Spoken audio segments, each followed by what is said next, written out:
सकाळपासून घरात शांतता होती. घरातील सर्वजण उठले होते, पण कोणीच कोणाशी बोलले नाही. सगळे गप्प होते. शेवटी बोलावे तर काय बोलावे. काल रात्री घडलेल्या प्रकाराने सर्वांनाच धक्का बसला. रोज सकाळी टोमणे मारल्याशिवाय सुरू न करणाऱ्या सासू रजनीजी आज शांतपणे तिची पूजा करत होत्या. आणि प्रवीण, जो मुलगा रोज आईला हो म्हणायचा, तो वर्तमानपत्राकडे डोळे लावून बसला होता. आणि शालिनी, हो, तिच्या राहणीमानात काहीच फरक नव्हता. रोज यावेळी ती किचनमध्ये सगळ्यांसाठी नाश्ता बनवत होती. आणि आजही ती किचनमध्ये सगळ्यांसाठी नाश्ता बनवत होती. पण नाश्ता बनवताना तिचे हात मात्र वेगाने हलत होते, पण मन मात्र त्याहूनही वेगाने हलत होते. आज तिचा नवरा आणि सासू सासरे दोघेही तिच्या कामाचा वेग पाहून आश्चर्यचकित झाले. दोघांनीही एक दोनदा एकमेकांकडे पाहिले आणि त्याच हावभावात त्याने विचारलेही, काय हरकत आहे? अखेर ती करणार काय आहे? पण दोघांनाही कळले नाही म्हणून ते गप्प बसले. शालिनीने पटकन नाश्ता तयार करून टेबलावर ठेवला, पण ती कोणालाच काही न बोलता तिच्या खोलीत गेली. नाश्ता बघून सासू पूजा उरकून नाश्ता करायला बसल्या. सासूनेही प्रवीणला नाश्ता करायचा इशारा केला. त्यामुळे प्रवीणही आला आणि आईजवळ बसून नाश्ता करू लागला. इकडे शालिनी तिच्या खोलीत जाऊन बसली. बसल्या बसल्या तिला तो दिवस आठवला, जेव्हा लग्नानंतर 15 दिवसांनी तिचे आईवडील तिला भेटायला सासरच्या घरी आले होते. त्यावेळी शालिनी तिच्या खोलीतील कपाटात वस्तू गोळा करत होती. शिवाय सासू सासऱ्यांना सांभाळण्यासाठी देऊ असा विचार करून तिने आपले सोन्याचे दागिनेही बेडवर ठेवले होते. पण तिचे आईवडील भेटायला आल्याचे ऐकताच ती सामान मागे टाकून बाहेर पडाली. काही वेळाने तिच्या नंदेची 5 वर्षांची मुलगी खेळत असताना तिच्या खोलीत आली आणि तिथे ठेवलेल्या वस्तूंशी खेळू लागली. अखेर ती लहान होती. खेळता खेळता हार उचलून तिने बाहेर आणला. तिच्या नंदेने ते पाहिले आणि त्या हारामुळे तिची नियत बिघडली. तिने पटकन तिच्याकडून हार काढून आपल्या मांडीत लपवला. काही वेळाने शालिनी तिच्या आईसोबत तिच्या खोलीत आली. तेव्हा तिच्या आईने अडवणूक केली. शालिनी, तू असे दागिने कसे ठेवलेस? मुली अशा गोष्टी उघडे ठेवत नाही, सुरक्षित ठेव. हो आई, ते ठीक आहे, तुम्ही बसा तर, ती म्हणाली. असं म्हणत शालिनीने दागिने उचलायला सुरुवात केली. तेव्हा तिला आश्चर्य वाटलं. तिचा हार गायब होता. तिने ताबडतोब तिचा हार शोधायला सुरुवात केली आणि तिची आई म्हणाली, तू काय शोधत आहेस बेटा? मम्मी, तू मला दिलेला सोन्याचा हार मला सापडला नाही. मी तो इथेच ठेवला होता. तिच्या सासूने आत आल्यावर ते ऐकले आणि तिने गोंधळ घालण्यात वेळ घालवला नाही. खोलीत शिरताच ती ओरडली, सून, तुझा हार कसा काय हरवलास? एवढी बेफिकीर कशी काय? तिचा आवाज ऐकून शालिनी एकदम गप्प झाली आणि तिची आई म्हणाली, व्याहीणबाई, जरा शांतता ठेवा. तुम्ही इथेच कुठेतरी ठेवला असेल. माफ करा व्याहीणबाई, तुम्ही तुमच्या मुलीला काही शिकवले नाही. तिला हेही माहीत नाही की तिचे सोन्याचे दागिने असे बेफिकीरपणे ठेवू नयेत. रजनीजी असे बोलल्या. ती खोलीतून ओरडत होती की तिचा आवाज ऐकून शालिनीचे वडील आणि प्रवीणही खोलीत आले. शालिनीच्या आईने हिंमत वाढवली आणि रजनीजींना म्हणाली, थोड्या वेळापूर्वी ही मुलगी खेळत खेळत बाहेर आली होती. कुणास ठाऊक तिने कुठेतरी घेऊन गेली असेल. सावधान व्याहीणबाई, जर तुम्ही माझ्या नातींला तुमच्या चोरीचा दोष दिलात तर. तुमच्यासारखे लोक मुलीच्या घरी येऊन चोरी करतात आणि इतरांवर दोषारोप करतात. मम्मी, तुम्ही माझ्या आईवडिलांवर चोरीचा आरोप कसा लावू शकता? शालिनी हे बोलताच रजनीजी जोरात किंचाळली, आरडाओरडा करू लागली. पण मजाल आहे की तिच्या नंदेने यात एकदा तरी तोंड उघडायची हिंमत केली होती.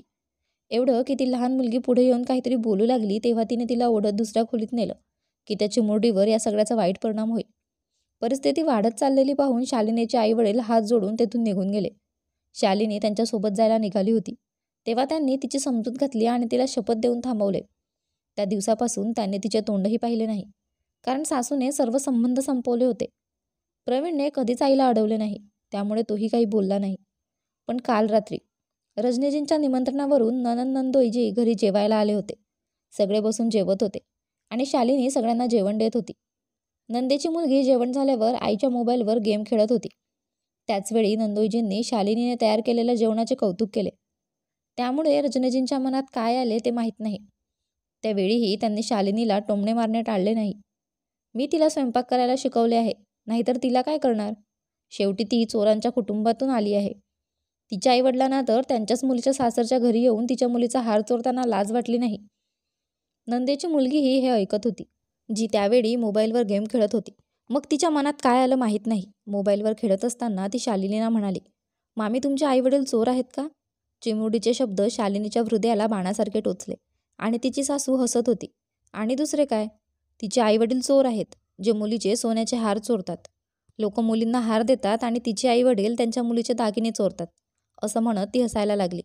पण इकडे नंदेच्या मुलीने काहीतरी विचार करत मोबाईलच्या गॅलरीतून आईचा फोटो काढला आणि शालिनी जवळ आली आणि म्हणाली, पण मामी, माझ्या आजीने तर माझ्या आईला इतका सुंदर हार दिला आहे. बघा, असं म्हणत तिने शालिनीसमोर मोबाईल दाखवला. त्या फोटोत आपल्या नंदेच्या गळ्यातला हार पाहून शालिनीला धक्काच बसला. हा त्यांचा एकमेव पराभव होता. तिने आपल्या नंदेकडे रागाने पाहिल्यावर तिच्या तोंडातून आलेला चटका तिच्या तोंडातच अडकून राहिला. तिला समजले की मुलीने फक्त तेच फोटो दाखवले होते ज्यात तिने शालिनीचा हार घातला होता. मोबाईल हातात घेऊन तिने सासूकडे बघितले आणि म्हणाली, हा हार ताईकडे कसा आला? हा माझा हार आहे. तो हार पाहताच सासूबाईही नाराज झाल्या. खरं तर तो शालिनीचा हार होता. तिने वर पाहिले आणि आपल्या मुलीकडे पाहिले, पण त्याआधी नंदोईजींनी मोबाईल घेतला आणि फोटोकडे बघितले आणि म्हणाले, अहो मम्मी, तुम्ही हे प्रवीणच्या लग्नात हिला भेट म्हणून दिले होते. सॉरी नंदोईजी, हा माझा हार आहे आणि हा तोच हार आहे ज्यामुळे माझे आईवडील चोर असल्याचे सिद्ध झाले. हे ऐकून सर्वजण अवाक झाले. नंदेला वर बघताही येत नव्हते. आज कोणालाच काहीच सांगता येत नव्हते. सगळे गप्प होते. जावयासमोर काही सांगितले तर काय म्हणतील? पण शालिनीने नंदेला कळवळून सुनावले आणि या मुद्द्यावरून सासू काल रात्रीपासून संतापली आहे. काहीतरी विचार करून शालिनी उठली आणि कपाटातून कपडे काढू लागली. इकडे आई आणि मुलगा दोघेही नाश्ता करून नुकतेच जागे झाले होते. तेव्हा शालिनी तिच्या खोलीतून आली. कपडे बदललेले होते आणि हातात बॅग होती. कदाचित ती कुठेतरी जात असावी. तिला पाहून प्रवीणने विचारले, कुठे चालली आहेस? त्याचे ऐकून शालिनीने प्रवीणकडे एकटक पाहिलं.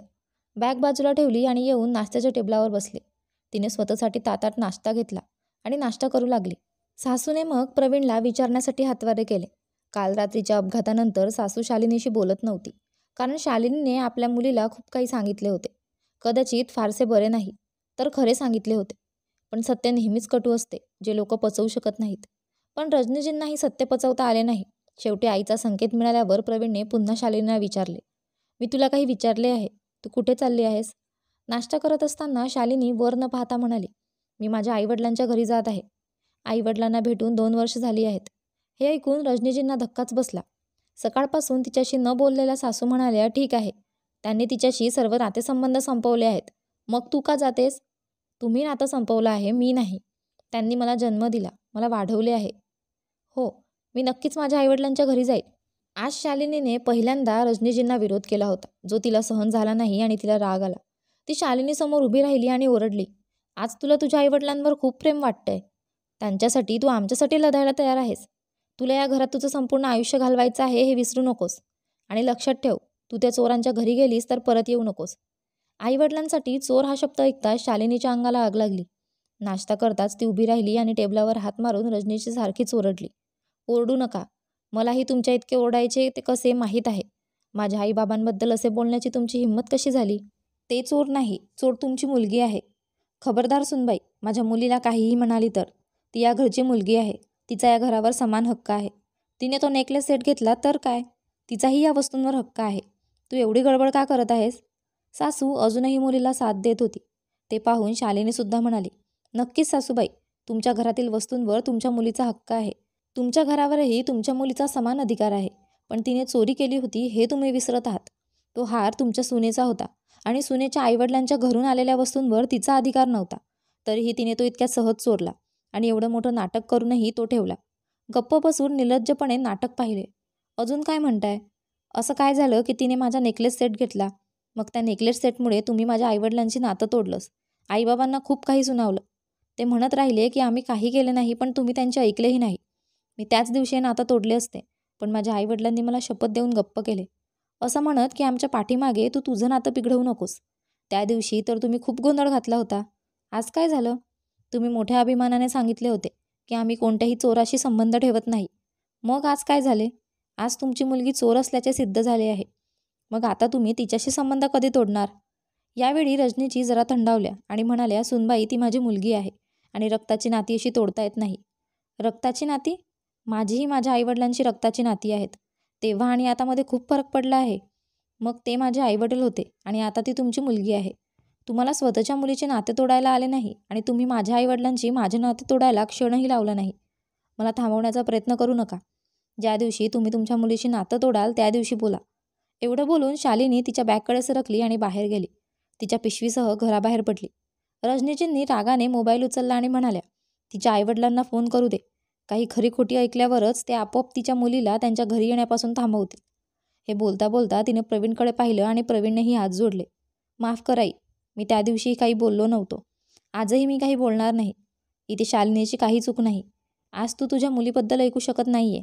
खरं तर तिनेच चोरी केली होती. मग शालिनीने आईवडिलांचा अपमान सहन करून गप्प राहावे अशी अपेक्षा आपण कशी करू शकतो? आई, देवासाठी तुझे म्हातारपण खराब करू नको, असे म्हणत प्रवीण त्याच्या खोलीत गेला. रजनीजी काही बोलू शकल्या नाहीत, कारण आज पहिल्यांदाच मुलानेही प्रतिसाद दिला होता आणि रजनीजींना मोबाईल बाजूला ठेवण्याशिवाय पर्याय नव्हता. तुम्हाला ही कथा आवडली असेल तर व्हिडिओला लाईक करा आणि चॅनलला सबस्क्राईब करायला विसरू नका. धन्यवाद.